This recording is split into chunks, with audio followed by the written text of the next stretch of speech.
Feche os olhos por um segundo e imagine. É meia-noite, a chuva martela o telhado como dedos acusadores e o telefone vibra na mesa escura.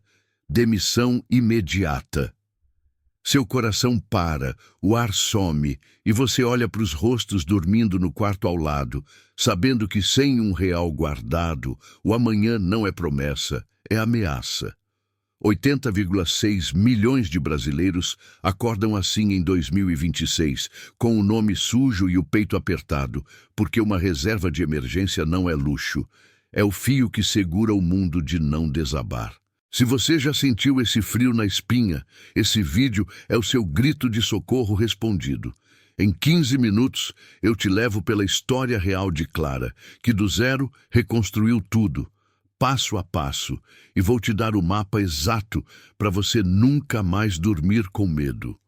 Fica até o fim, porque o que ela descobriu pode ser a diferença entre perder tudo ou ganhar asas. A chuva caía como um véu cinzento sobre as ruas de São Paulo naquela noite de novembro, transformando o asfalto em um espelho quebrado que refletia as luzes tremeluzentes dos postes, como se a cidade inteira chorasse pelo que Clara ainda não sabia que viria.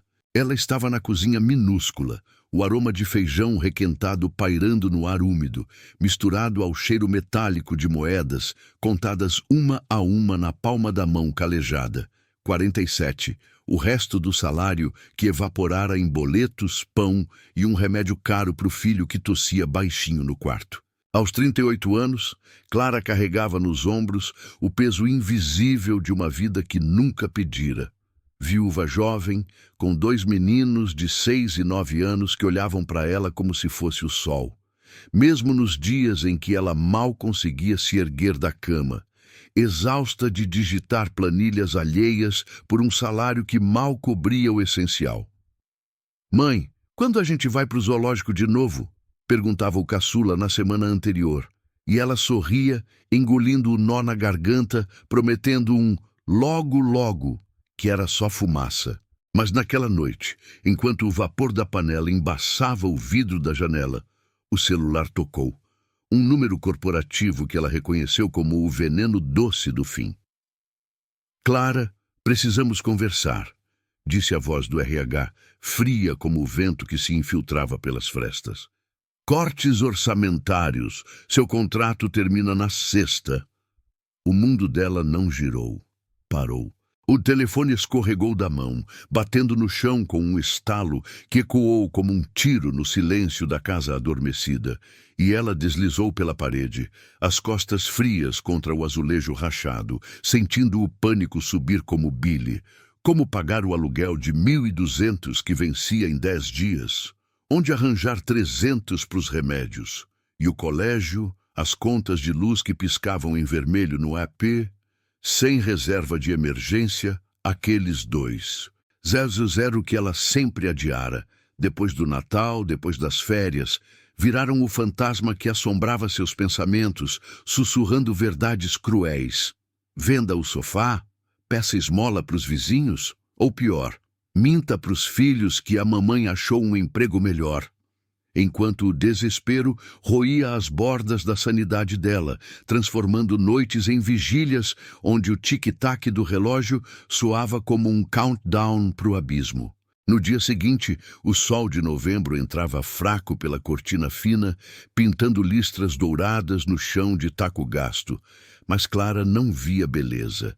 Via sombras alongadas como dedos acusadores, apontando para a gaveta onde guardava o caderno velho da mãe, coberto de poeira e promessas não cumpridas. Ela se sentou ali, as pernas cruzadas no piso frio, o cheiro de café instantâneo queimado preenchendo o ar, e abriu as páginas amareladas, sentindo o papel áspero contra os dedos trêmulos, como se tocasse um talismã proibido. "Comece do zero, filha. Um passo de cada vez." Rabiscara a mãe anos antes do câncer levar tudo, incluindo as economias que nunca existiram. E foi ali, no silêncio pontuado pelo riso distante das crianças brincando na rua, que Clara começou a traçar o mapa. Não um plano de guru, mas um sussurro intuitivo nascido da dor crua. Primeiro, o diagnóstico impiedoso, como arrancar um curativo sujo. Ela pegou o celular, o coração batendo como tambor surdo, e listou tudo. Renda de 2.800 evaporada em fixos de 500. Aluguel, luz, busão, pão, variáveis que sangravam 800 reais, delivery apressado, roupas de segunda mão no brechó e os vazamentos invisíveis, 150 em multas de atraso, 100 em impulsos no mercadinho da esquina, onde o cheiro de pão fresco atraía toda vez.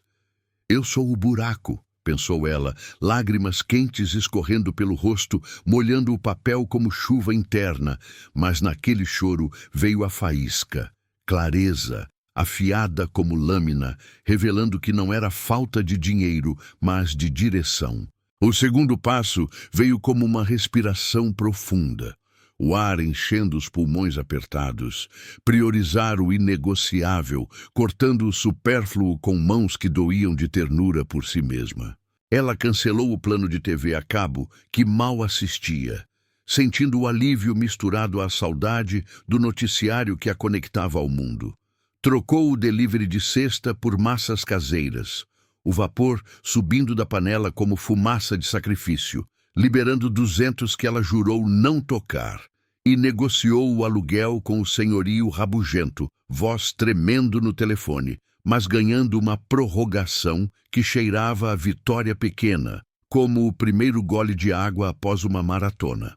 Cada corte era uma ferida que cicatrizava devagar, mas com ela crescia uma teimosia quieta, um fogo interno que sussurrava: "Você merece mais que migalhas."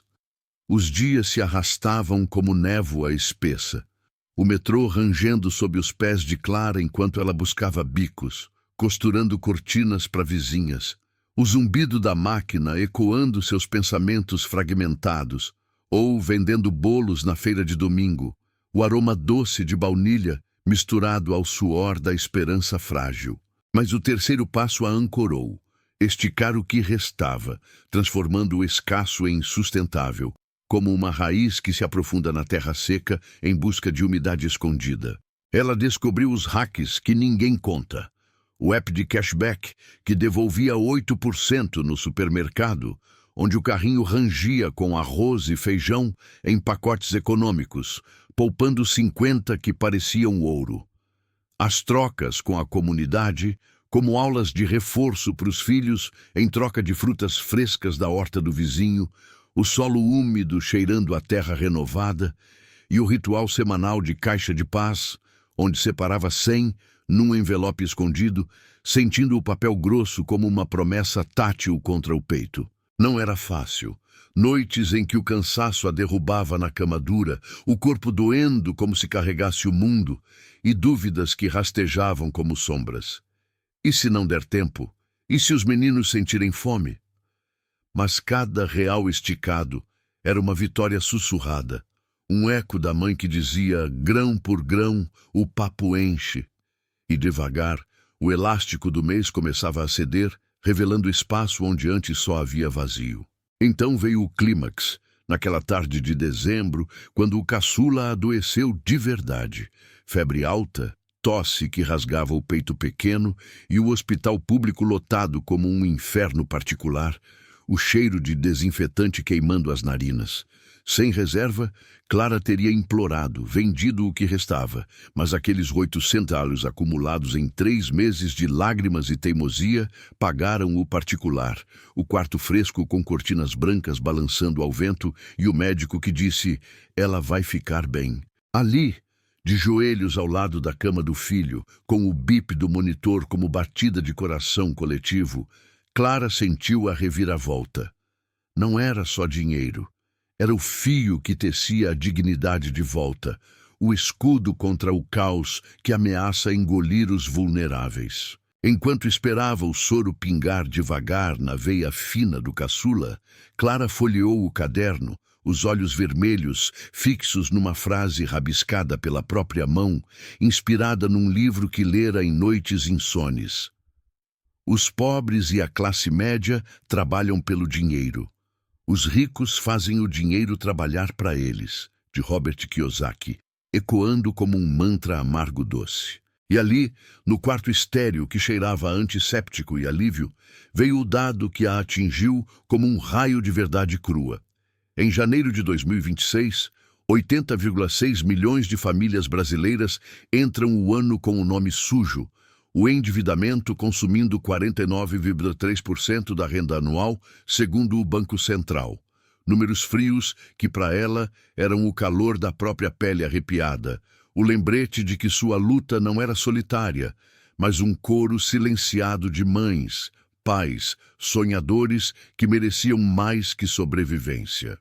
E foi nessa cama de hospital, com o sol poente tingindo o vidro de laranja como uma promessa de amanhecer, que Clara completou o quarto passo: automatizar o milagre, transformando o esforço em fluxo invisível, como um rio que corre sem que você veja a nascente.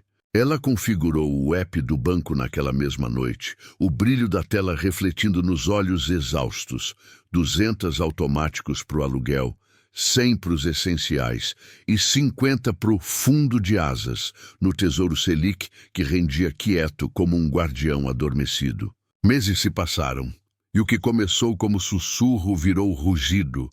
O emprego novo veio, não por sorte, mas por uma Clara mais forte, com currículo polido nas horas roubadas à insônia. As dívidas derreteram como neve ao sol, e no primeiro fim de mês, com sobra de 600 reais, ela levou os meninos para o zoológico, o rugido dos leões misturando-se ao riso livre deles, o ar cheirando a pipoca e possibilidade, enquanto ela, pela primeira vez, não calculava o custo, mas saboreava o agora.